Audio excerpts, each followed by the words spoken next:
자, 제가 위에서 한 2턴 정도는 스키판이랑 같이, 그죠? 스키 방향, 진행 방향대로 제가 업을 하면서 쓰러지는 거, 그죠?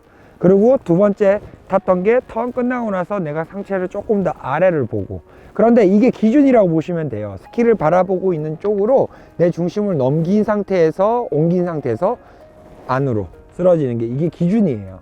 근데 두 번째로 여러분들이 턴 끝나고 나서 이제 바깥쪽 스키 쪽으로 이제 일어나는 거죠. 그런데 그랬을 때 제가 턴 자체가 짧게 떨어졌죠. 그죠? 그건 얘기는 뭐예요? 에지 각을 그만큼 많이 사용을 했다라는 거예요. 그래서 턴 끝나고 나서 이거를 안쪽으로 조금씩 이동을 시키면서 연습을 하는데, 그때 기준이 있어요. 뭐냐면 안쪽 발에, 전반부부터 안쪽 발에 힘이 실려서 들어가는 거는 문제가 있어요. 이거는 아니에요. 이건 너무 많이 간 거예요.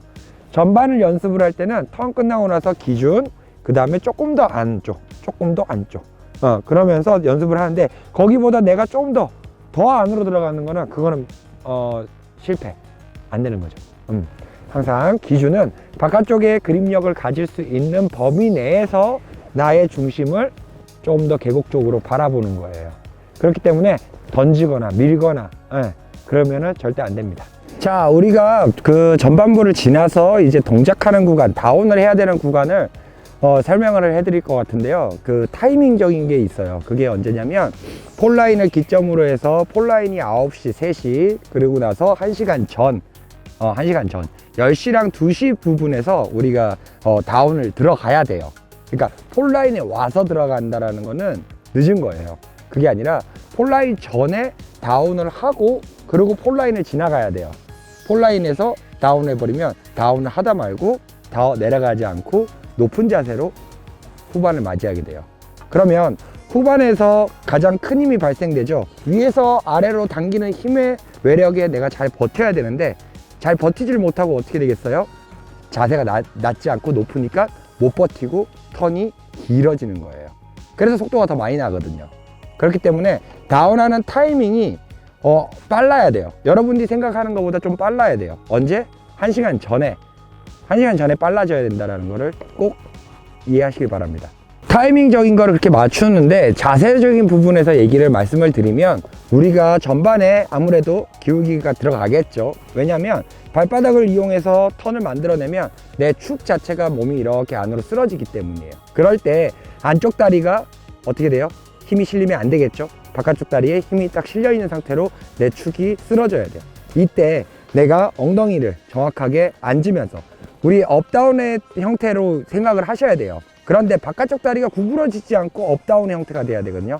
엉덩이 힙이 낮게 깔려야 된다는 거죠. 중심이 아래로 떨어져야 되는 거지, 내 허리가 떨어지거나 내가 힘을 쓰거나 하는 거는 중심이 떨어지는 거하고는 전혀 먼 거예요. 그게 아니라 내가 쓰러져 있는 상태에서 힙이 아래로 떨어지는 거예요. 그래서 이 힙과 지면을 가깝게 만들어야 되는 거죠. 언제? 1시간 전에. 네, 1시간 전에 힙이 떨어지면서 힙이 떨어진다는 건 중심이 떨어지는 거죠. 그죠? 중심이 낮게 떨어지면서 폴라인에서 찰칵, 그랬을 때 엉덩이가 지면하고 아주 가까운 거리에 가 있으면 아마 스키판은 각은 이만큼 서 있을 거예요. 그런 식으로 해서 각을 만드는 연습을 해 주셔야 되는데, 힘을 누르거나 막 이렇게 가면은 각을 못 쓰기 때문에 중경사 이런 데서는 괜찮아요. 할만해요. 그런데 급사 가면 안 되는 거죠. 왜? 외력의 힘이 더 커지니까. 근데 그 커지는 힘을 많이 버텨야 되는데, 많이 버티지 못하고 어떻게 돼요? 각이 없으면 미끄러 딸려 내려가겠죠. 그러니까 스키가 힘을 못 받고 아래로 내려가게 되는 거예요. C턴이에요. 오른발 에지 걸어놓고 기울어지고 다운. 자, 이런 식으로 한 턴씩 연습하는 거예요. 그래서 에지를 걸어놓고 폴라인 전 1시간 전에 다운을 해서 힘을 먹어서 돌아가는 한 턴, 그죠? 그러고 나서 다시 이거를 한 발씩 연습해보고, 그리고 이걸 양쪽 발을 연습을 해보는 거죠. 그래서 연결을 지어주면 될 것 같아요.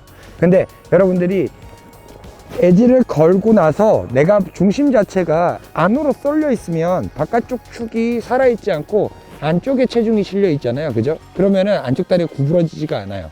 그럴 때 지금처럼 바깥쪽 발을 축으로 삼아서 쓰러지고, 그러고 나서 엉덩이 힙이 떨어지면서 중심이 낮아지면서 지면과 가까워진다라는 연습을 하셔야 돼요.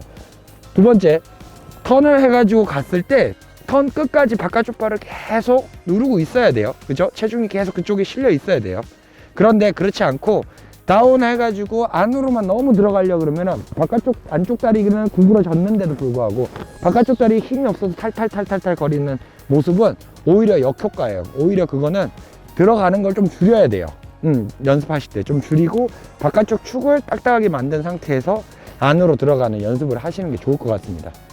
왼발 잡아놓고 왼발 잡아놓고 안쪽으로 앉으면서 힙이 떨어지면서 다운이 되게끔, 힙이 떨어지면서 다운이 되게끔. 여러분들 연습 많이 하는 게 J턴이에요. 직선으로 가다가 좌측 우측으로 이렇게 빠져나가는데, J턴보다는 지금처럼 C턴, 출발을 해서 이쪽으로, 다시 출발을 이쪽으로 해서 이런 쪽. 자, 그렇게 해야지만이 다운 타이밍을 또 같이 연습할 수가 있거든요. 그래서 다운 타이밍 구간에서 훅 하고 앉는 거예요. 이런 연습도 좋을 것 같아요. 자, C턴 연결이에요. 힐, 다시 일어났다가 엉덩이, 다시 일어났다가 엉덩이 내리고, 다시 일어났다가 엉덩이 내리고. 자, 이런 식으로 일어났다가 엉덩이가 내려가면서 양쪽 턴을 하나씩 연습해 내리고. 자, 힙이 떨어진다라는 거는 매우 중요한 거예요. 중심이 아래로 떨어져야지만이 힘있게 강하게 탈 수가 있는데, 힙이 안 떨어지고 내 상체로 뭔가를 해결하려고 한다면은 힘이 오히려 더 분산돼서 오히려 스킬 전달이 힘이 안 되기 때문에, 전달되지 않기 때문에 여러분들이 훨씬 더 스킬을 탈 때 어려움이 있는 거예요. 자, 엉덩이 힙을 떨구면서 한번 연습하는 것도 좋을 것 같아요. 자, 다운하고 난 다음에 이제 폴라인 전에서 다운을 하고, 그리고 폴라인을 지난 다음에 시간으로 따지면 한 4시에서 5시 폴라인 전에 유지하는 구간이에요. 그게 어떻게 되냐면, 동작을 취해 놓은 상태의 포지션 자체로 뭐라고 그랬어요? 폴라인에는 똑같이 나와야 된다 그랬죠? 다운이 다 된 자세가 나와야 된다 그랬어요. 그러면 그 다 된 자세로 내가 끝까지 전환하기 전까지 그 포지션으로 계속 이어가야 돼요. 똑같이. 거기서 뭔가 내가 움직임이 나오면 안 돼요. 왜냐면 우리가 턴을 하고 나서 가장 외력이 많이 받는, 위에서 아래로 당기는 중력의 힘을 가장 많이 받는 곳이 폴라인 이후부터 점점 세진단 말이에요. 그죠? 그러면은 세지고 있는 구간에서 내가 에지를 최대한 많이 써서 엉덩이를 많이 깔았어요. 그죠? 그러고 나서 힙이 털면에 가까워졌다 이거예요. 그러면 그 자세로 끝까지 유지하면서 턴을 마무리를 지어야 돼요. 그래서 턴을 마무리를 지어야 외력이 당기는 힘을 최대한 버텨야 외력과 내가 싸움에 스키가 가운데 있는 거예요. 그래서 그 싸움의 가운데 있는 스키가 휘어지는 거죠. 내가 아무리 이렇게 누른다고 해서 스키가 절대 휘어지지가 않아요. 내가 안으로 쓰러져서 잘 자세를 잡고 있으면 바깥에서 당기는 힘에 의해서 내 다리가 딱딱해지고 내 다리가 아프다는 이유는 그만큼 외력에 당기는 힘이 세기 때문에 내 다리가 아플 것이고, 그 힘에 의해서 스키가 휘어진다는 거죠. 네, 이번에는 전환 구간인데, 유지를 한 구간이 끝나고 난 다음에 이제 내가 다음 턴으로 이제 전환이 되는 구간이죠. 그런데 그 전환 구간 보통 뭐 유출혈 구간, 전환 구간, 뭐 무중력 구간 뭐 이러면서 막 여러 가지 말들이 있는데, 일단은 전환 구간에서 우리가 턴을 끝나고 나서 우리가 중심 자체가 이런 식으로 배꼽이 스키 무릎을 기점으로 해서 이런 식으로 스키판을 기점으로 해서 무릎을 기점으로 해서 이렇게 위로 넘어가는 건 크로스 오버. 그죠? 다리가 펴져서 넘어가죠. 그리고 여러분들이 잘 알고 계시는 밴딩 턴 같은 경우에는 어떻게 돼요? 여기서 턴 끝나고 나서 내가 이런 식으로 중심이 아래로 떨어지면서 다음 턴으로 이어가는 밴딩 턴.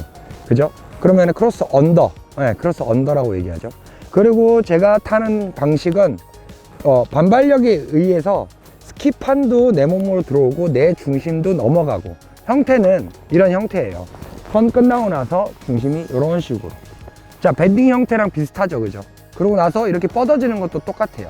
하지만 밴딩이라고 하는 형태, 또 크로스 언더라고 하는 형태는 턴이 끝나고 나서 내가 내 몸으로 힘을 먹었다가 다시 내력으로 다시 뻗어주는 거는 크로스 언더예요. 그죠? 그런데 자칫 오해할 수 있는 게 자세가 제가 타는 형태, 반발력에 의해서 전환이 되는 구간도 똑같은 이런 자세가 나오고 똑같은 이런 자세, 캡처를 했을 때 이런 똑같은 자세가 나오기 때문에 크로스 언더라고 생각을 하시는 분들이 많은데 크로스 언더가 아니에요. 네, 크로스 언더가 아니라 턴이 끝나고 난 다음에 반발력이 튀어 올라와서 스키가 내 몸으로 들어오고 다시 내 중심도 넘어가고 그러고 나서 다음 턴으로 진행되는 거죠. 이런 식으로. 그래서 반발력이 없다면 이 기술을 쓸 수가 없어요. 반발력이 언제 발생이 되냐면 아까 얘기했던 다운하는 구간, 그 다음에 유지하는 구간. 유지하는 구간에서 잘 유지가 돼야지만 반발력이 생기겠죠. 반발력이 많이 만들어진 상태여야만이 내가 힘을 뺐을 때 스키가 튀용 하고 튕겨나가죠. 고무줄을 쭉 늘렸다가 탁 놓으면 어떻게 돼요? 탁 튕겨나가듯이. 스키도 마찬가지로 이렇게 휘어뜨렸다가 딱 놨을 때 스키가 내 몸으로 들어오고 나도 넘어가고 이게 이제 딱 매칭이 맞는 건데 반발력이 없다 보니까 어떻게 돼요? 나만 가니까 계속 크로스 언더 형태가 나오는 거죠. 크로스 언더 형태. 그래서 반발력이 꼭 필요한 그 기술이에요. 반발력이 없으면 절대 이 매칭이 되지가 않아요. 자, 중심이 여기서 이제 이쪽으로 넘어가는데 크로스 오버 같은 경우는 여기서 이렇게 멀죠. 그죠? 언더 같은 경우는 어떻게 돼요? 크로스 언더 같은 경우는 중심이 이렇게 아래로 올라가죠. 그죠? 제가 사용하고 있는 반발력에 의한 전환 구간은 여기서 직선으로 형태로 움직여요. 직선 형태. 그러니까 내가 여기서 중심이 이리로 옮겨가는데 가장 경로가 짧다라는 거죠. 가장 경로가 짧다는 거예요. 어떻게 보면 이 와이파이 형태 이런 식으로 돼 있는데 위에서 넘어가면 가장 긴 거리죠. 아래로 가면 어떻게 돼요? 가장 짧은 거리로 되는 거예요. 그래서 전환 구간이 빨라야 돼요. 그래야지 에이지의 뒤집는 체인지 구간이, 에이지 체인지 구간이 빨라지는 거죠. 그래서 선택하는 게 올라가서 들어가는 거나 내려가는 거나 이거는 길어요. 그죠?